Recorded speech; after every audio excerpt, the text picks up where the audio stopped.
Coach Mike Boza from Plan High School. We're out here at Ed Radis in Tampa, getting ready for Friday's meet. Mike, we're back at the raceway. It's great to be back. We've seen some great competition here over the years. You know, you think back, Behringer versus Shepard, Bilodeau versus Crisione, and you can't forget Arguello's great FL Runners win here several years back. If you can, tell us why we're going to have another meet here at the start of the cross-country season on Friday.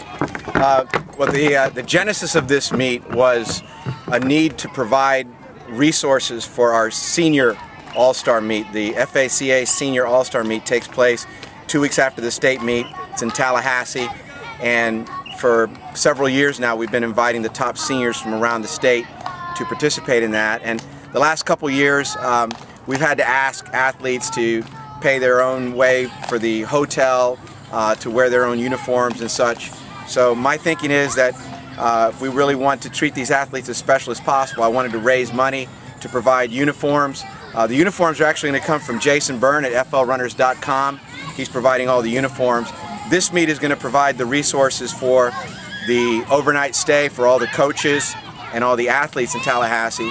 And then Bob Raymond, through his Gulf Winds Track Club up in Tallahassee, is getting us a grant to help take care of the banquet that takes place the night before, and a lot of other amenities that we'll be able to provide for the kids up there. So that's the main reason for this meet. My promise to everyone who comes is to give you the best $25 meet I can for your $50. Well, it's going to be nice because Friday night, it's the start of the season, like we said, and it's going to be under the lights. It's going to be a nighttime meet for the most part, especially when we get around to the later races. The elite races will be at the 9 o'clock hour, hopefully a little bit cooler.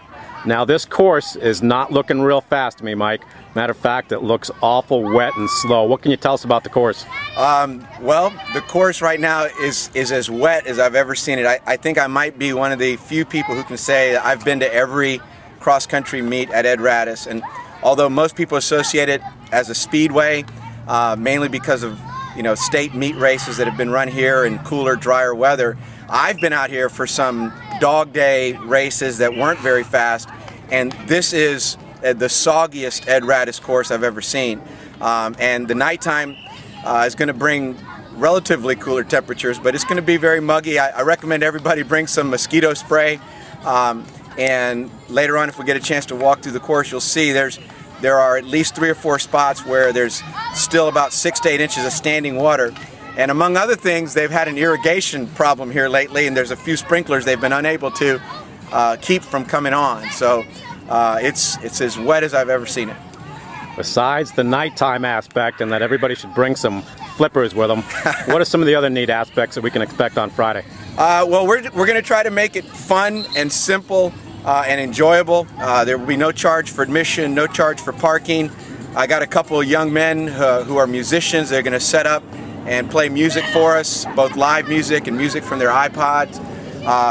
Hopefully, the level of competition that's coming will make it very, very special.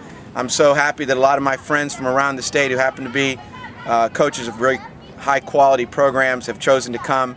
So we're going to get just a real good night of great racing. It's early season, so the stress level's low. There's nothing really on the line except for enjoying the sport that we love and finally getting it underway. Mike, I can hardly wait. Let's go take a look at the course. All right, let's do it.